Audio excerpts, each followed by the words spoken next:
I'm still in Korea, but because of my last video, a lot of you guys were complaining about the terrible audio off of the phone camera.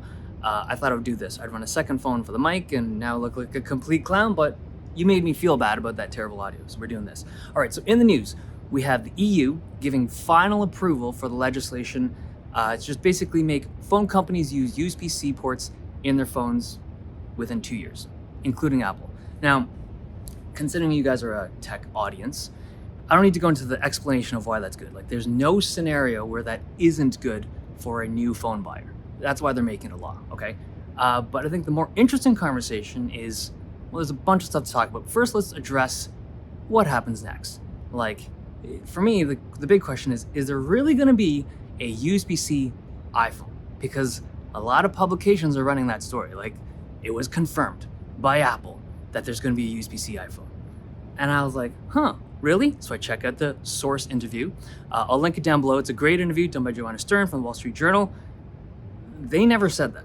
Apple never explicitly said that, hey, we're gonna make a USB-C iPhone. What they did say was that they would comply with law. They wouldn't be breaking the law. That's all they really said. So Apple has 24 months to make a move here. It's a decent amount of time, but I think they have two options here. One, they go with the USB-C iPhone. So they just rip out that lightning port, stick in a USB-C port, do all the software optimization and adjustment they would need to make that happen. And that could happen. Or I think the more likely option is that they go with a portless iPhone. This thing's been rumored for years at this point, but it would be a phone with no lightning port, no USB-C port, just wireless charging, I'm assuming MagSafe, and wireless connectivity for data. And I don't understand why there's all this talk about a USB-C iPhone all of a sudden. It doesn't make sense. Like, I think Apple has been pushing for a portless iPhone for so long, and I think the only thing that's changed here, the only thing that's actually been affected by this new legislation is now Apple has this accelerated timeline. Because the way that Apple does all their launches with like software features or hardware launches is like they release stuff when it's ready. Like when they think the timing is right, that's when they push stuff out, right? That's the Apple way. But now, because there's legal pressure from the EU, they just have to accelerate the whole timeline of how this is going to happen. How do we make a portless iPhone come into market by 2024, so 2 years from now, and make it so that the infrastructure and everything is ready for their massive user base? It's a decent amount of time, but it's just less time than what I think Apple would have wanted to be able to roll it out in a more organic fashion, like to push MagSafe a little bit harder every year until there was enough wireless charging and wireless accessories out there. Like, that's just how Apple would do it, right? I can totally see that. But because of this whole thing with the EU, I think now they have to push that up a little bit sooner than before. Okay, so yeah, I don't think there's gonna be a USB-C iPhone. I wanna move over this conversation to another topic. So when this whole thing was passed, Apple's reaction to this legislation, they've cited number one, that having a harmonized charging system would stifle innovation. And then two, they talk about how if you do harmonized charging, there's a lot of e-waste. And man, I have so many thoughts about this. Okay, let's start off with the whole topic of innovation. So when I first heard this, I was like, what? How does that stifle innovation?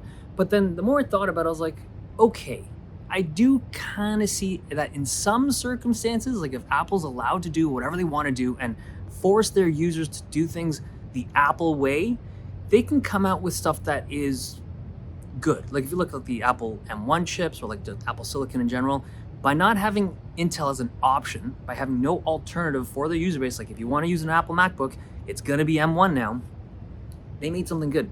They actually made something that was, I would say, would be impossible to achieve unless they did exactly what they did by forcing people to switch over like this, right?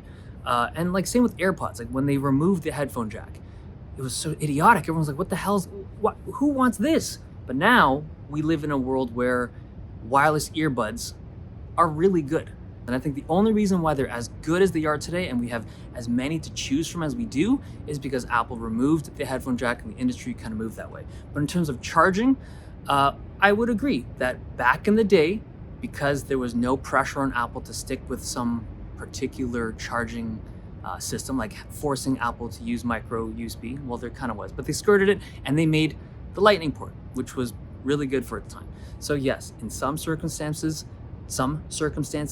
there is innovation that comes from, I guess, the lack of legal pressure. So sure, I'll give them that. But then that second thing that Apple talks about is this whole concept of e-waste. Dude, that triggers me. I don't like hearing Apple talk about e-waste, because it's not that they don't do anything. Like Apple has this carbon neutral initiative. They use like recycled metals in their phones. They do some stuff, but there's like iPhones, like Apple as a company has this culture where they promote and encourage and market this idea of yearly phone upgrades, which is massive when it comes to e-waste.